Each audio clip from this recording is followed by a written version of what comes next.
This is called a Zoo Cougar Streamer. The name was developed by a fellow by the name of Kelly Gallup, originally from Michigan, but now in Cameron, Montana.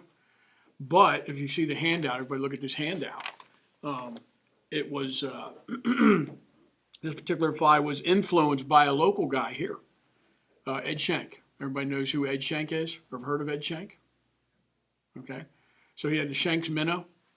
Okay, so just to show you, I tied a bunch of flies here, but the Schenk's minnow basically is this fly right here. Okay. All right, so a local Cumberland Valley fellow developed that, Ed Schenk. Also, Kelly's fly was also inspired by the fellow by the name of Dave Whitlock. I'm sure everybody's heard of that name before. Okay, so some of the books that I kind of grew up with, some of these books were, this one in the 70s, and there's Ed's, I believe that's Ed's last book, has that, his Ed Schenk's minnow. And Kelly always talks about, hey, I got started, Ed Schenk really showed me a lot of stuff about sculpins. So basically what this fly imitates is a sculpin, okay? How many people have ever seen sculpins in the stream?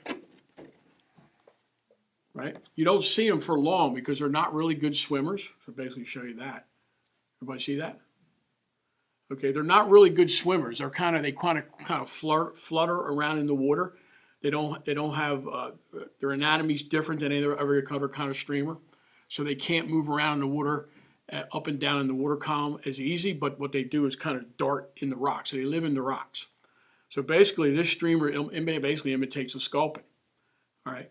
There are tons of different sculpins all around the U.S. and Canada. So basically, you could take this streamer, okay, basically some of the parts are unique to Kelly's design. However, this was basically inspired by the Whitlock sculpin and the Schenk's minnow. So I thought I'd tie this tonight. How many people like tying muddler minnows? How many people really dislike it? And tell me why. Maybe because of the deer hair? Yeah, always have the wrong coarse deer hair. Right. So I'll talk. We could spend the whole time talking about deer hair, but we won't do that. But I'll basically explain some of the stuff about it when we get started. So basically, this is the Zoo Cougar Streamer, and you can tie it in different varieties of colors. And you'll notice that here I use natural deer hair for the head and the collar, and I have what we call natural mallard flank for the back of the fly, okay? So you can tie it in a variety of colors. So let me put this down. So let's get into tying one of these. So I'm going to start off with a size 4, all right, hook. And before we get into it, just talk a little bit more about, so everybody here has fished streamers before, right? So do you use a floating line? Do you use a sinking line? What do you use? Anybody? I use a floating line. Floating line. Some people like to use a floating line. Some people like to use a sink tip line or maybe a full sink line, depending on where you're fishing this, okay? So basically this fly, when you tie it, is not weighted. And this kind of goes against a lot of the streamers that are out there. Some have bead heads, and you'll see in this box, some have cone heads because we wanted to get down in the current. This fly basically was designed not to have any weight, to use it on a sinking line or sinking tip line. Okay. Could you put weight on it? You could, but it would kind of defeat the purpose of how this fly acts in the water. This kind of flutters in the water when you retrieve it through the water because of this overwing. The current catches it and kind of does this in the water. It kind of flutters, but it tracks really well in the current. So basically, when you retrieve it in the water column, it looks like it's coming up off the bottom, near the surface, and coming up off the bottom. So you actually don't want weight on it because it will take the action away from the fly. Okay, so they're definitely designed to use with a sinking line. Okay, so let's get started with this. So in here, the hook I'm using is a size 4, 3X long streamer hook. You can use a 3X or a 4X, either one. Effective sizes on this would be basically anywhere from a size 2, which is pretty good size, a little bit bigger than this one. This is a 4, down to about a 6 is what you want to use in this particular fly. All right. Now, so we put that in there. as far as vices go and stuff like that, I've been using a Regal vice for quite a while, but I don't know what other people like to use. Renzetti's is excellent. Regal is good. I've had this for many years in HMH, but I have a Renzetti myself. I have this one. I got like 3 different vices. I use them for all different purposes. Number one, the vice has to hold the hook very well. When you're tying streamers, you definitely want that. All right. So now, the thread we start with. There's a couple of options you have. Some people like to go right with the thread that you're going to need to tie the deer hair head. And then when we look at the deer hair head, basically we're talking about so I tied a few flies just with the deer hair in it. Okay, so there's a particular thread we use for this. All right, you can't just use any thread. How many people understand that if you use too light of a thread, you're going to break it? Right. So when you're spinning deer hair, you're spinning the collar on it, you're putting a lot of torque on the thread. So you want to use something strong. And all the threads they have today are very, very strong. All right. This happens to be a Vivus thread that Justin carries in the shop. It's a 100 denier thread. So this is what we're going to use for the head. Now I could use it for the whole fly, but sometimes I like to use it thinner for the body of the fly because I don't need to put a lot of torque on the thread. So what I'll do is I'll start off with a 6/0 thread, and I usually like to use white. Okay. So what we'll do is when I start this fly, first of all, you got to think of, I got to allow room for this deer hair head. All right. So I got to start about 1/4 of the way back. When I start the thread. So when we start the thread, I'll tell you this up here. When we start the thread, we want to go all the way. We want to start our thread 1/4 of the way back from the eye and go all the way back to basically the barb of the hook. So depending on what hook you're using, all the bends are a little bit different. This is a model perfect bend, so if you stop midway between the point and the barb, you're fine. You don't want to tie down on that bent part of the hook, on the bend, okay? So once we stop there, now we're going to tie in our tail. So if you look on your handout, the tail is what? Marabou, correct? So we use 2 stacked pieces of marabou on top of each other for the tail. As far as color-wise, depending on what color Zoo Cougar you're going to tie, the one I have pictured here has a white marabou tail. We're going to do this one yellow. Okay. So first thing we want to do is pick 2 feathers out that are properly proportioned. All right. As far as the length, so the tail is basically length from the eye to the barb of the hook. All right. Now, anytime we work with marabou, sometimes it gets a little unruly and hard to work with because it's so fuzzy.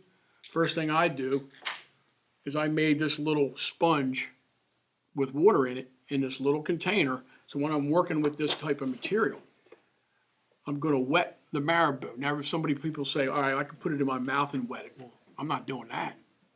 You don't know what kind of chemicals are involved in dyeing this stuff. Toxic. So very easily I can put it on this piece of sponge, rub it, and now we have a piece of marabou that's wet. And I don't have to put it in my mouth. I don't have to, it's a handy little tool that I made there just for doing that.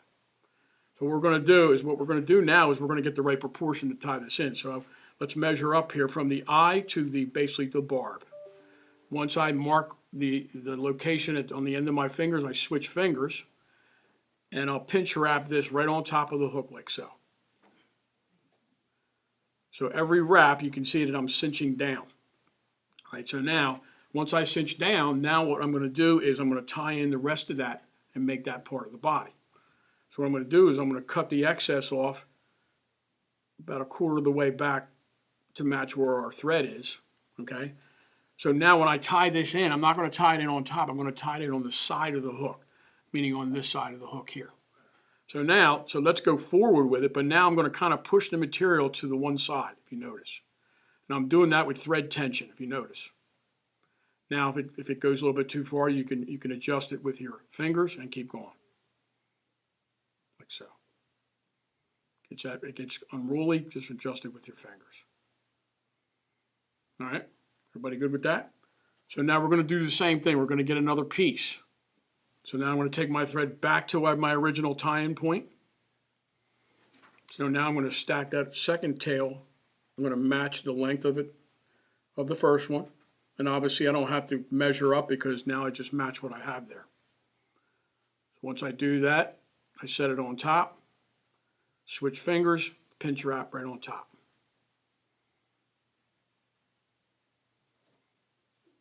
All right, so there's your second piece, but now we're going to do the same thing. We're going to tie this in and basically create a taper.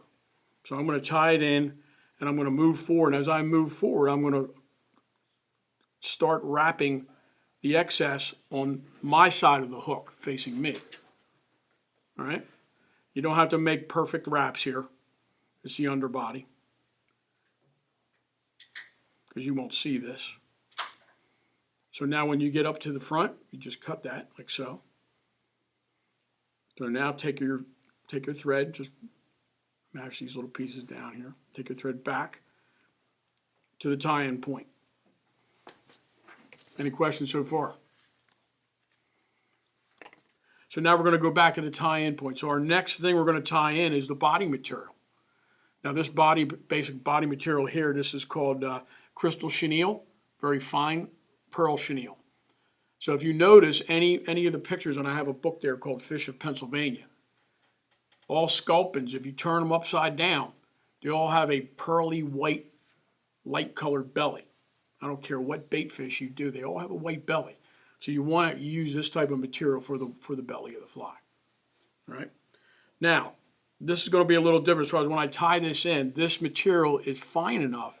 I'll strip off the pearl off of here and I'll be left with the cotton core of this material. So I'm going to tie that in the back because once I tie that in, it's not going to give me any extra bulk that I have to worry about when I'm wrapping this fly. So I'm okay just tying a portion of that in, like so. All right. So you want to make sure your tie-in point is right on the edge of that marabou. And then bring your thread up to the front like so. All right. So now next step, we're going to wrap the body. So when we're going to come make one turn right at the base, and every 2 or 3 turns, I'm going to pull and set the material.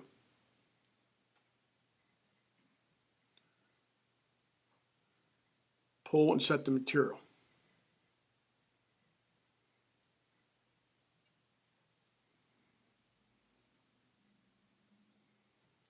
Now, what you want, especially on these flies like muddlers and in this particular fly, you don't want to get too close to that bare part of the hook because that's the part you got to leave that open.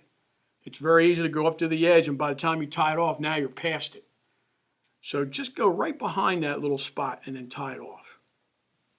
And once we tie that off, now we're ready for the next step. All right, now what I'm going to do now is I'm going to build just a slight thread base. And that's why I use 6/0 thread here, because I don't want to build it up too much. This is a pretty flat thread, this Vivus 100 denier GSP thread. It's very, very strong. But it's easy to build up too much. So that's why a lot of times I'll use a 6/0 for this part. Then when I'm finished this part, I will then tie it off, switch threads, and then we'll get into the deer hair part. So you can do it either way. You can use this right off the bat if you want, or the 6/0 nylon. Now, keep in mind the GSP thread. Okay? This stuff is very, very strong and really hard on your scissors. I have a set of serrated scissors here, but eventually, if I keep using it on this stuff all the time, it will dull these scissors. So you be careful of using this GSP. A lot of times what I'll do is you'll see me use this Wilkinson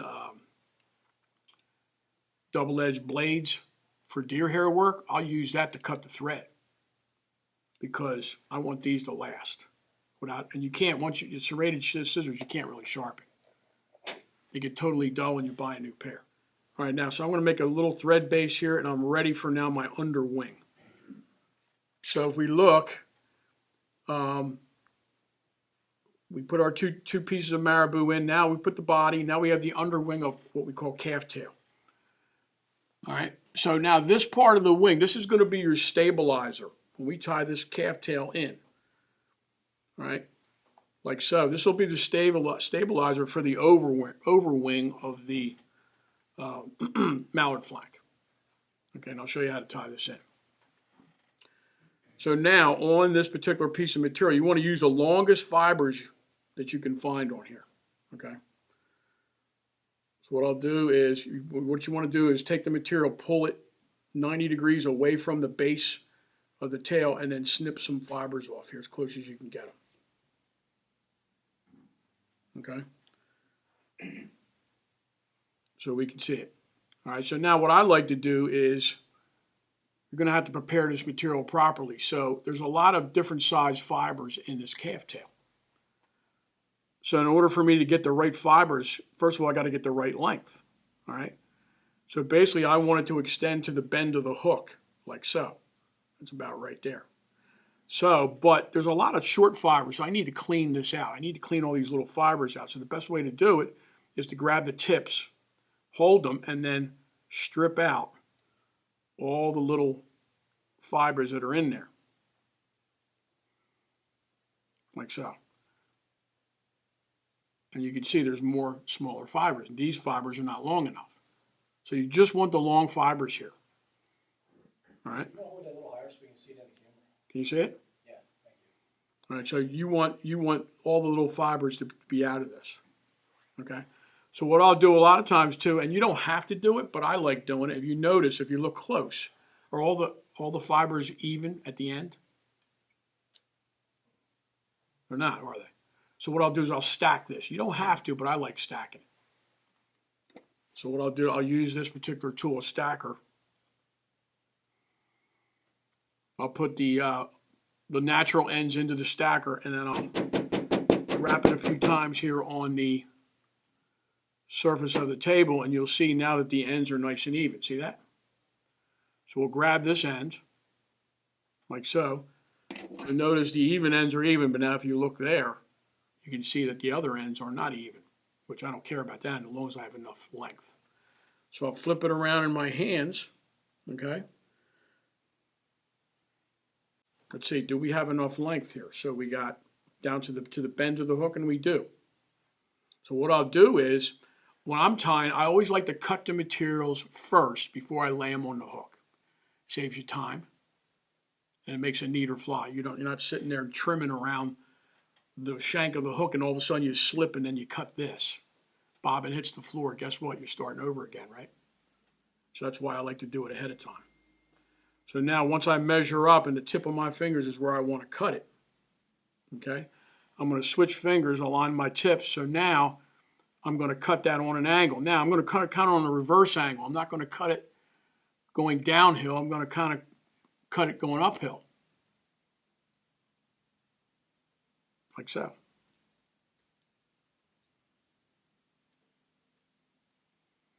Everybody see that? All right. Those ends are a little long there. So now the reason why I do it that way is because as you wrap forward, you're trapping new hair as you go forward. If you put it all one bunch and then make a couple wraps, if a little bit of that slips out, the whole thing will slip out. It won't do that as easily doing it this way. So I'll set that on top, like so. I'll do a pinch wrap on top. Everybody see that? And I'll go over the edge of that bump a little bit. Okay, and there's the wing.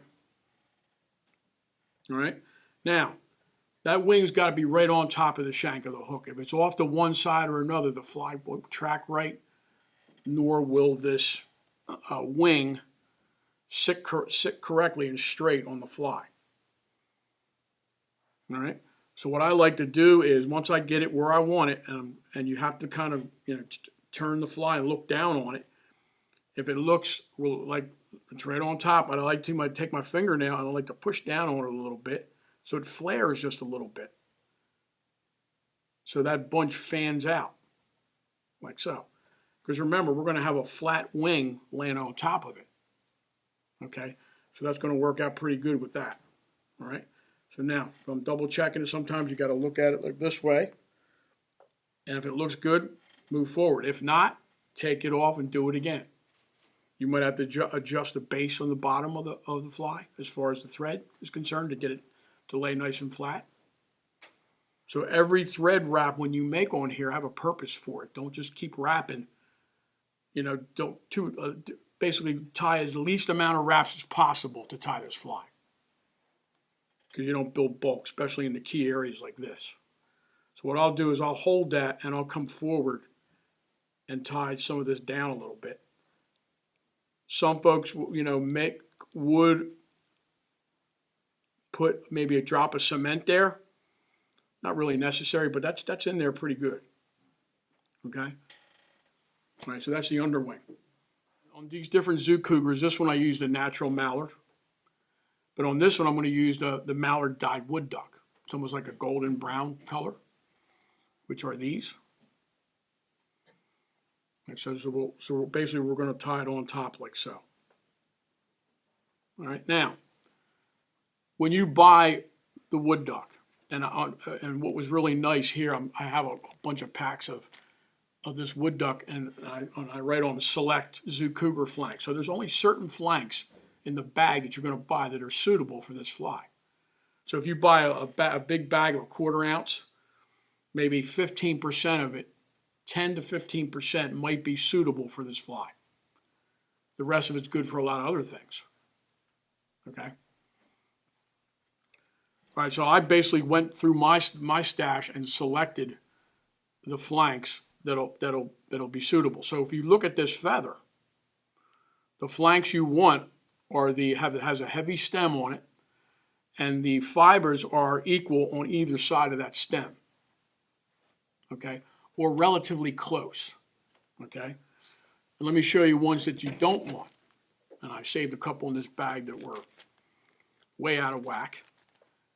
I mean, the actual feather itself with the center stem is great, but the problem is when you look at this one, for instance, notice that the fibers on this side, there's a lot more and they're longer on this side than they are on this side. Everybody see that?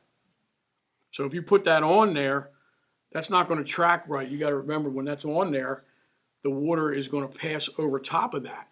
And if it's shorter on one side than the other, it's going to do this, attract on one side or another, depending on what feathers you have. Now you can get away with that somewhat if you have two feathers that have, so if you look at this one, if you face this feather, I call that a right hand flank, meaning the longer fibers are on the right hand side. And vice versa on the left-hand flank. So you could get away with something that's close if you have a right and a left on top of each other, because we're going to use two fibers here. You could get away with using that. On this one here, there was a slight issue with the feathers on that one, but I made it work with two of them, if you notice. One on top of the other, it's going to track pretty well in the water. Because now with both of those feathers, it's going to be equidistant on both sides. The top one was a left hand, the bottom one was a right hand. So it kind of balanced it out. So you can use that if you don't have the perfect feather. So, okay, so now let's look for a feather that's going to be suitable. And I did go through these. So there's a real nice one, if you could see. All right, that was perfect. So we're going to use two here since we're using a size 4. When you get down to the base, more the base of this feather, there's a few more. It's a right hand, but further up, it looks equidistant, so we could use that. So what we do is now we strip off the proper amount of fibers on the bottom to prepare the feather. So see when I strip that off, it kind of looks pretty good. So what I'll do is I'll measure up here. So now the length of this flank should go just past the marabou tail, just by a little bit, about 1/16 of an inch or so, 1/8 to 1/16. All right. So I can strip off a couple extra feathers here, like so. I'll put it back up and measure up. See what I got. And a few more. So obviously, if you're going to tie these, and like say you're going to tie a dozen of them, do this in advance. So you see my tie-in points right there. So that's pretty close. It's just slightly over. That's acceptable. All right? So I know that one's going to work. All right? So a couple things I need to do here. Now, since I'm tying on top of a hook, actually it's on top of the thread, the stem of this particular mallard flank is oval shaped. So oval or round on top of something round, what's going to happen? It's going to roll on you. It's going to be difficult to keep it on top. Your initial thread wrap might keep it on, but as soon as you do something, it starts to go to one side or another. So to combat that, I have a little flat pair of needle nose pliers, and there's no serration in it, if you notice. And what I'll do is I'll take that feather at the base and I'll smash down that stem so it's semi-flat. So now when I tie it in, I'm not going to have a rolling issue, much of a rolling issue, I should say. All right, so I'll tie this on top like so. So now before you tie this in, make sure that your thread's in the right position. You don't want to have it too far forward, too far back. You do not want to make a wrap and interfere with what you've already tied in. So I kind of hold that on top like so, make kind of semi-loose wrap on top.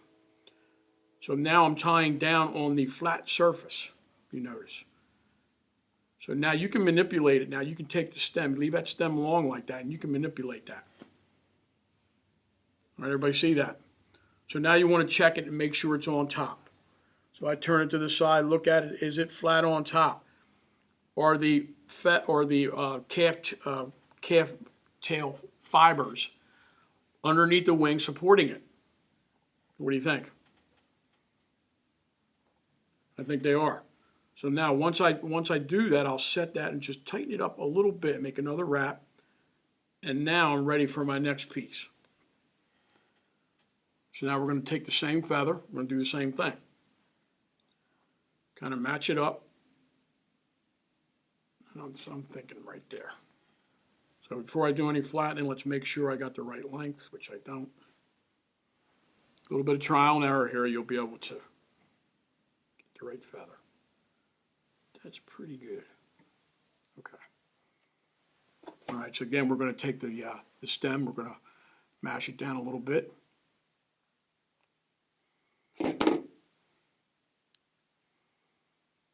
So you can see that piece is still moving around up there.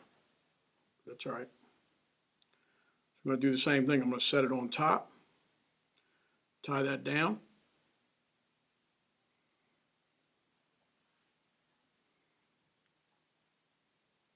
All right, so now you can see now, manipulate it. If you need to move it, move it. Check it out. Is it going to one side or another? What do you guys think? So that looks like it's pretty flat.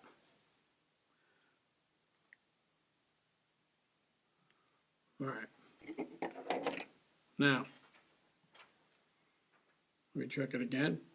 So I'm looking for continuity there with that underwing, so it supports those feathers. So now I'm going to cut that stem made about midway in that gap right there, like so. Now I'm going to again hold it, and I'm going to tie the rest of this down. Get a little thread base going there. Now I'm going to go right back to the tie-in point just in front of it, just a tad. Maybe about a turn of the thread in front of it. So now again, I'm going to look at it because I still have an opportunity to take it off if it's not just right. Also too, when if you see a feather, it's okay to have a feather cupped like this. It's okay to have a curved feather like that, but when you look at it and it twists like this, that's not the feather you want to use, because it's like a colic in your hair. I don't care how much you comb it, how much you stretch it, whatever you're going to do to it, steam it, whatever. You could steam these feathers, as you're still going to have the twist. You don't want to twist in this feather, because you throw it in the water and it's going to twist on you in the water like that. That water will catch that little twist in it. I'm not saying it wouldn't catch fish, but the intent of it is not the same. Okay. All right, now comes the fun part. All right, let's talk a little bit about deer hair. So basically on a sculpin, if you notice, Justin has a real nice shot of a sculpin here. And if you look at that, the next part we're going to tie will imitate the head and these fins. Okay? Sorry, right there. All right? Head and the pectoral fins. Right? Now, these pectoral fins, if you go on, Google or whatever and type in sculpin and you see all the images of different sculpins, the head on these particular fish are really big. And the pectoral fins are huge. I mean, almost half the length of the body. So the collar, you can make anywhere from a third to a half of the length of the body. So that collar will imitate these fins. Right? Some of the old patterns that you looked at, that you saw the pictures in that magazine or that book, they actually tie feathers in for the pectoral fins. We're going to use deer hair. All right. So now let's talk a little bit about deer hair. So, and I'm not going to get super long with this, but some of the best hair to use when you're tying the head of this fly is whitetail, and it's plentiful. You can buy it in any shop. Justin has it over there. So what I like to use is well-marked deer hair. Okay, it's got to be clean. It's got to be straight, and it's got to be long enough, all right? Now, the other thing is the best deer hair to use for collars and spinning, and we're going to do a little bit of spinning, not a lot on this fly, but some, or an early harvest deer. And what I mean by that is when it's harvest, you can tell by the underfur in this hair whether or not it was an early or late season harvest. And what I mean by that is you'll see when we cut a piece off, there's all this little fuzzy hair. It almost looks like dubbing that's in amongst all these little fibers, okay? So we need to clean that out of there before we do anything, before we tie that on, okay? So now this particular deer hair off, this is from the body of the deer, okay? This is basically a hollow fiber. And I don't mean hollow like a straw. There's little, if you take a microscopic view, I'm sure you can look that up too on Google or YouTube, right? Of each deer hair fiber, there's little compartments that are hollow.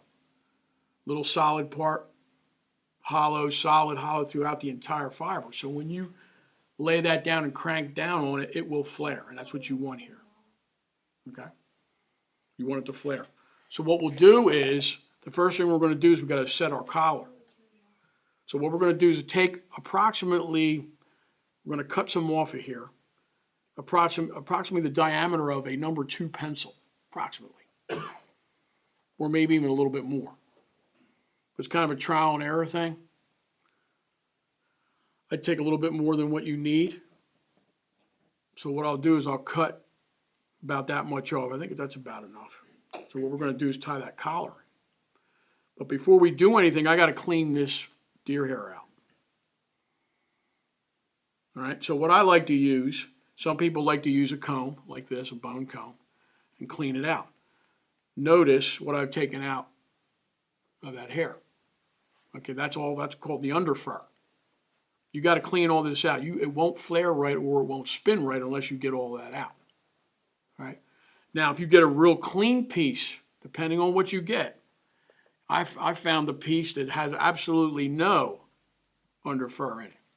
But look at the marking on the top. So every little piece of deer hair is different from each deer.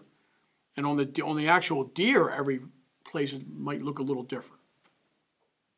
Okay? So what I'm doing, I'm going to clean this out. Now, I can use this comb, but I like to use something a little bit better than this. You can use that, but I like to use a toothbrush because the fibers on the toothbrush is much finer. It will take out all the trapped hair that's in there. Look how much of that junk I got out. So what I'll do is I'll flare it in my fingers like so, and I'll actually stroke on each side and notice how much that underfur I took off. Okay? So once I do that, and the underfur is only in the base part of this hair. So What I'll do now is I'll take my natural ends, and I'm definitely going to stack this. I'll put them right in the hair stacker. Now, let me talk just a second about the hair stacker. This is a medium-sized hair stacker. If you're going to work with deer hair, get the bigger one.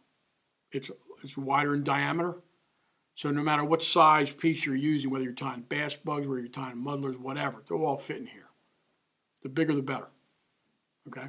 So what I'll do is I'll put that in there, I'll wrap a few times to stack the ends, turn it to the side, and you'll notice that, look how nice and even those ends are.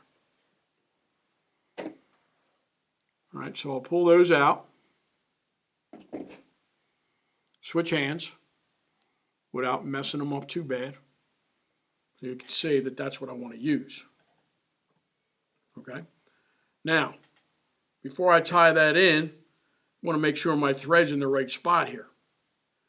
So about a thread wrap in front of the actual tie-in point of that flank. All right? Now, so what we want to do is measure up, and again, here's another material you're going to cut before you tie it in. Okay? So I'm going to measure up. I'm going to go about a third to a half. So I'm going to measure about that size is pretty good. So I'm going to switch fingers here. Now this front part I'm going to cut off. I'm not going to use that. Now the collar is going to sit right up on top. And what you're going to do is when you tie this collar in, the collar is only supposed to cover half of the fly, the top portion of the fly, from this side all the way over. So basically a half a circle around. You should not have any hair on the belly. Now, if a few hairs happen to get down there by accident, you can always trim them out. But you want to keep all the hair towards the top. And when you tie this in, you want to control it. So what I'll do is I'll switch fingers. Now, when I tie this in, I'm going to make sure this is nice and even here. Move slightly. So when I tie it on top like so, I am going to have just enough hair sticking out past that thread that I can tie in. I don't want it too long because this, on this side of the thread, on that side, when it flares, is not part of the head at all.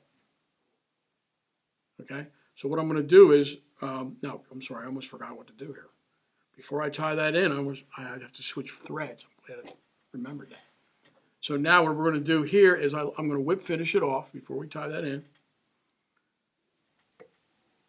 So tie that in. Cut that off, and now let's put our GSP thread on. 100 denier. All right, so let's do that again. So let's do this collar over again. So let's clean it, like so. Can you talk about the importance of how to handle that hair when you transfer it from hand to hand? Certainly, certainly. So yeah, so when I'm handling it, and obviously I'm just holding it in the left hand here. You can also, some people set up a little device here to hold a comb like this at the bench. So I could take this hand and do this, basically like that, and clean it out without having to pick up anything. I just like this a little bit better, and we'll talk about that when I put it on here. So once I clean that out, again, I'm going to stack it. Put the natural end in, and if you have any stragglers or stuff, something you don't like in there, just pull it out by hand, like so.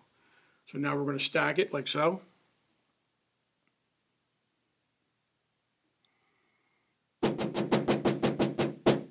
And by the way, not to change the fly here, but remember this when you're tying an elk hair caddis, because this is a perfect way to do it, with no trimming or anything.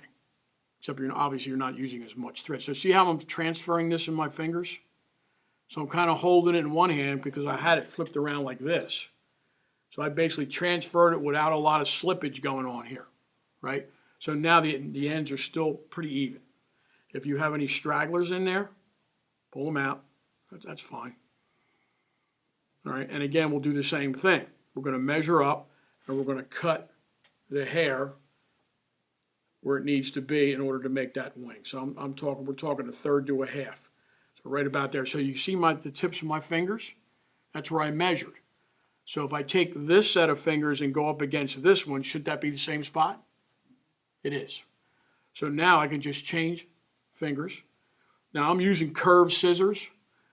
You can use straight scissors as well, but the curves seem to work okay for me. So I'll cut that right there. And that's relatively straight. Everybody see that? Am I close enough? All right, so now what I'm going to do is I'm going to lay that on top. Make sure my tie-in point's in the correct spot. Just one turn in front of the tie-in point. I'm going to lay it on top like so. Now I'm going to come around and just catch my fibers like so. Everybody see that? Now I'm going to put a little bit of pressure. Notice how the thread's starting to disappear. Everybody see that? Okay. One more time. Same spot. Like so. Now you can torque down on it. Right?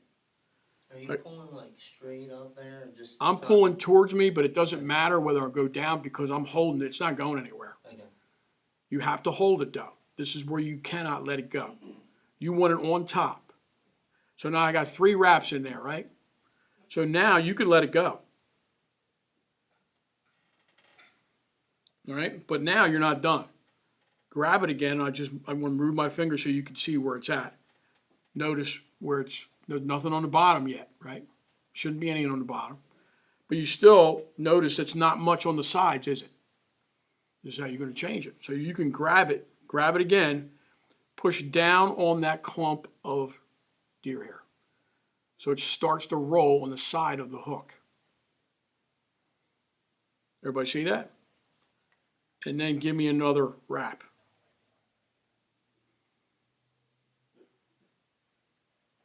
So now if we look at it, look underneath. See it? So now we have nothing on the bottom, which you shouldn't be. You should be able to see that white calf tail on the bottom, and you can see it there. Right? So now look at that little clump of hair right there. All right? The rest of the head now is going to be tied in front of that. So when we flare it, it will cover that. All right? Now sometimes,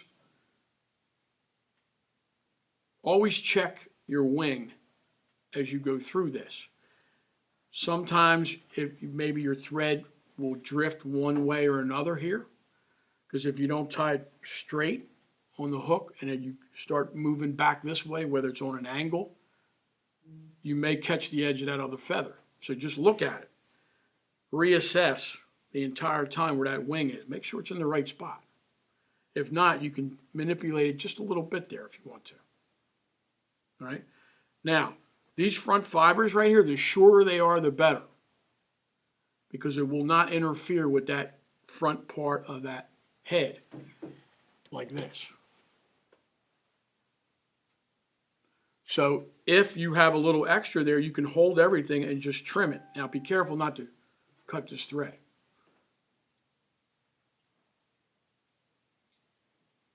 Could you put glue in that thread You right can. there just in case? Yeah, we could do that.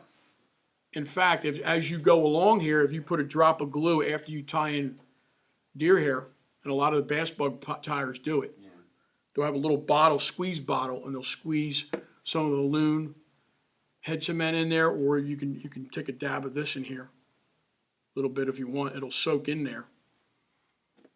It's a good thing.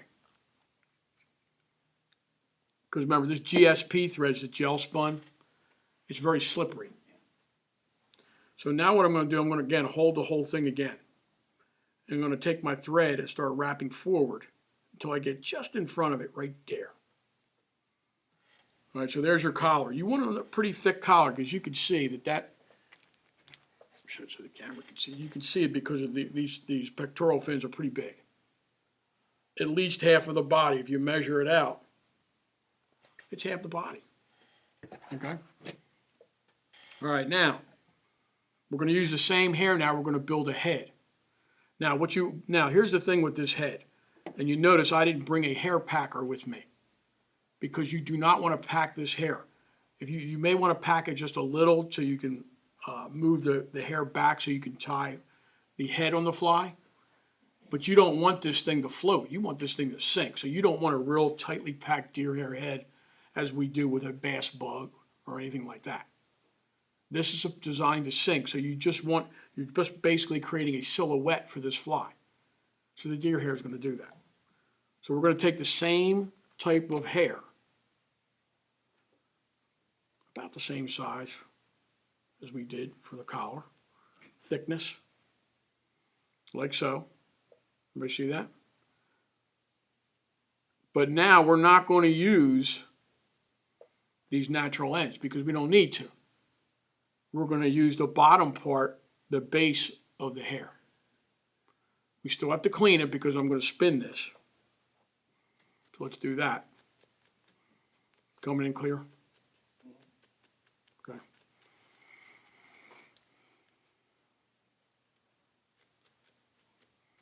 So you can see all that stuff coming out of there.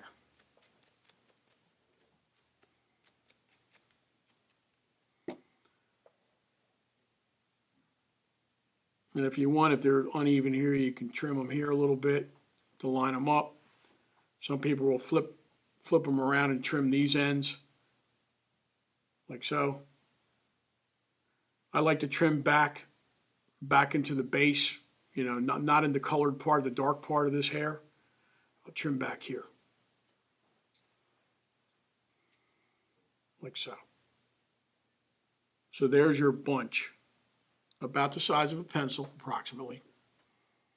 Okay, so now what we're going to do here, you're going to tie this in front of that little bunch of hair there that we just wrapped through and put a little cement in. You're going to tie in front of that.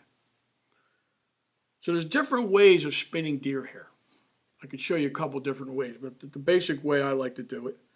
So what you're going to do is you're going to lay it on top like so, right? And you're going to take a 1, 2 loose turns around it, like so. So now what you're going to do is starting to tighten up, and you can push down on it a little bit if you want, but as you're starting to tighten up, it's starting to move, if you notice. So if you tighten, and now that's going to, see how that's spinning? You're going to go around and you're going to pull. That'll go around 1 revolution. Notice how many turns I used. Basically 2.5. So if it goes around, when you pull and it goes around 1 revolution, you got another wrap and a half in there. And again, that should not spin anymore. I'm pulling pretty tight on that. It's not spinning anymore. So now what you're going to do is weave your thread right through that hair, like so. And now you're going to assess it. You're going to look and see if the hair is spread evenly around the hook. The other thing is, do I have enough hair? Now remember, I told you didn't need to pack this. But you'll notice where I tied it in, notice it's hard to see the eye now, right? But it's there. So you're going to take your fingers and you're going to grab the entire fly like so. And you're going to push back on that hair. And you can twist it a little bit like so. And notice, now you can start to see the eye. Everybody see it? Let's do it some more. Now you can have a little hair packer to help you do this, if you like. And I'll just keep pushing back till I get enough. So there's the eye. So what I'll do is I'll make a few thread wraps in front of the eye like so. If I need more, I'll just push back more on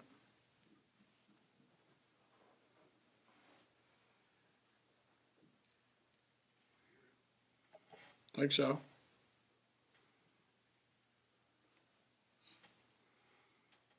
You can do this by hand, or you can use with a whip finish. I like to use a whip finisher, but either way, there are a couple of whips in there.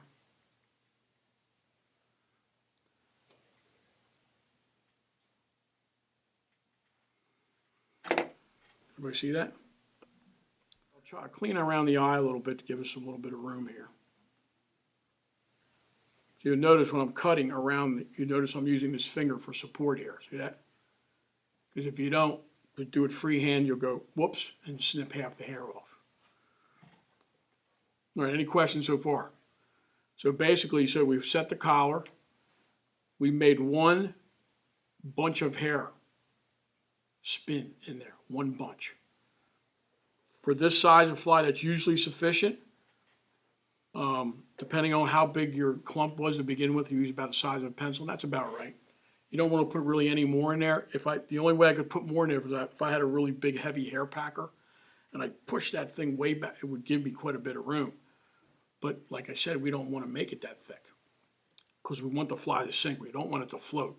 We don't want it to be like a popper, okay?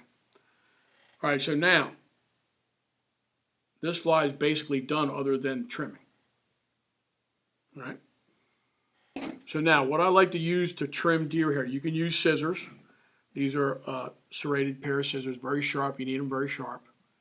What I like to use a combination of scissor and what we call the Wilkinson double-edged razor. Some of us may have used this many moons ago to shave. I use the double or triple edge now, but these are still around. Some people like them.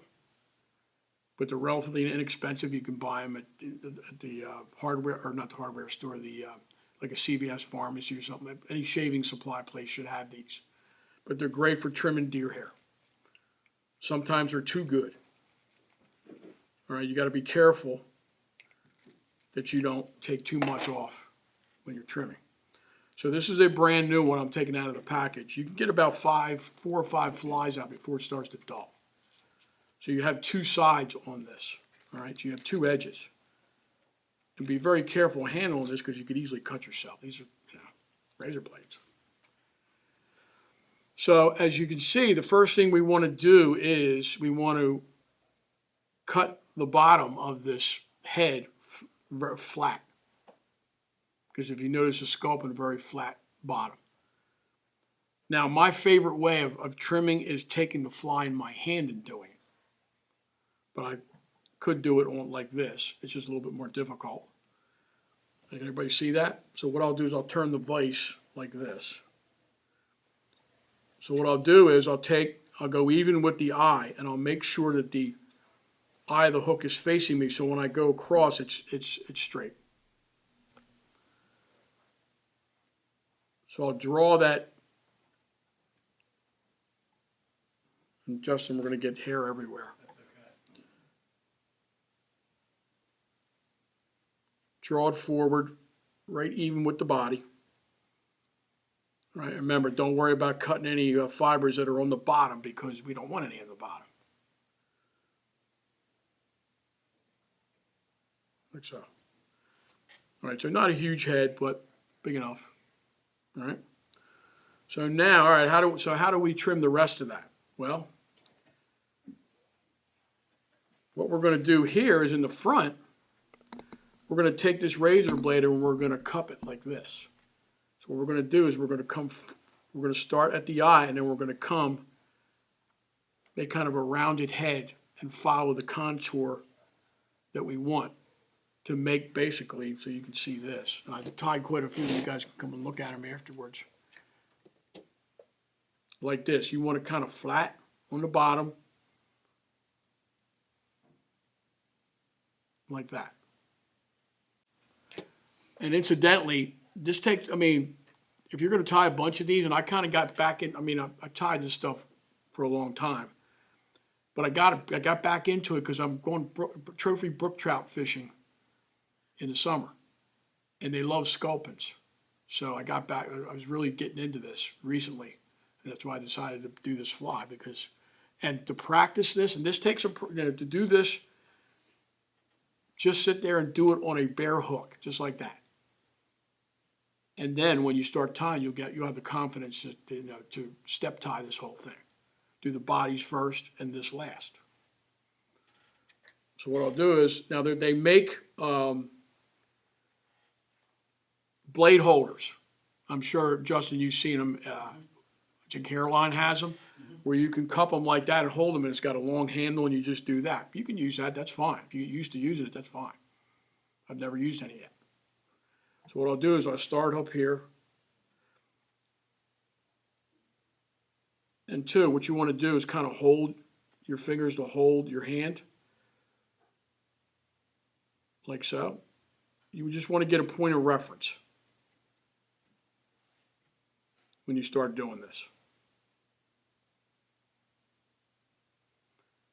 You want to cut up to, but not including the collar, obviously, right?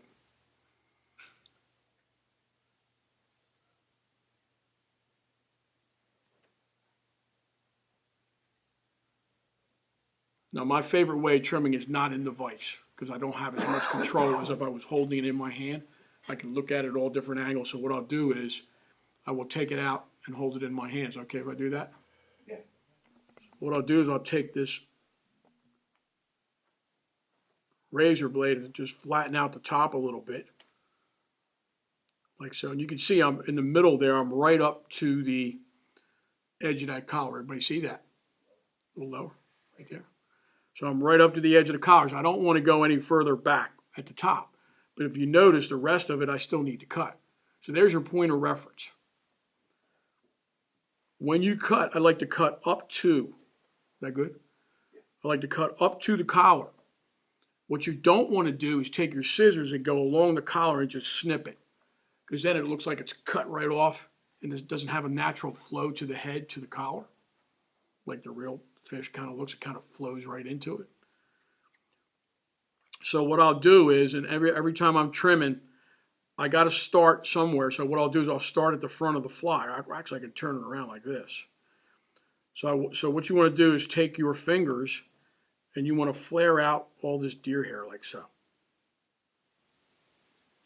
Because you don't want to cut too much off. So what I'll do is I'll follow the contour of this, of the pectoral fins, and just give me a point of reference on each side.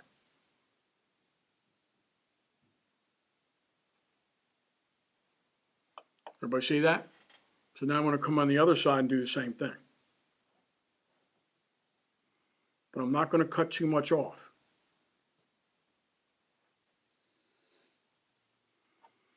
All right, so now when you look at it head on, now we're starting to get a little bit of shape there. See it? So point of reference for first with the scissors so you got an idea of how to shape it. And then you can go in with the razor blade and do your fine tuning. If you don't do it that way, and unless you do it so much that it's like in your sleep you can do this. If you're doing, tying 50 dozen of these things, you're going to get good at it. And so I got my point of reference. So I'm always looking at it. Am I satisfied with that point of reference? And if I am, then I'll basically take the razor blade and now fine tune it as I go along here.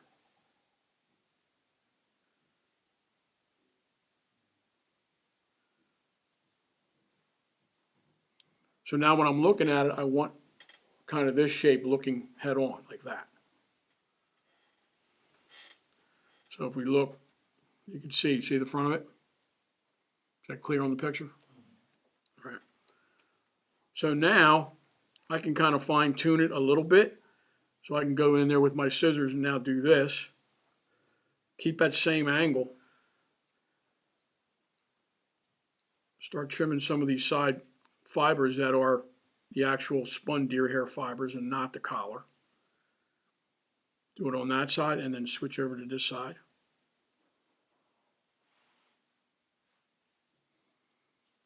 You see how it's starting to take shape here? See that? And once in a while, pull the fibers out so you can see it. Okay? Go back, flip it underneath. Now you can see what you have here. And now you can do this. You can do some fine trimming here. These fibers we don't need. And again, you got to look at it in all different angles here to get the right symmetry going on. So now go back up, and now I got some more cleaning up to do on each side. And again, what I'm building is a silhouette. It doesn't have to be perfect, but you just want a nice silhouette of that sculpin. So now if you notice, it's a little square in the front. Everybody see that? So I'm just going to give it a little hack on each side like that to round it off, like so. And then go in here, and you've got a few little fibers I can trim off here. without getting too crazy with it. So again, before you're done trimming, pull out all the fibers, anything I'm missing. That looks good. You want it nice and flat looking, the head.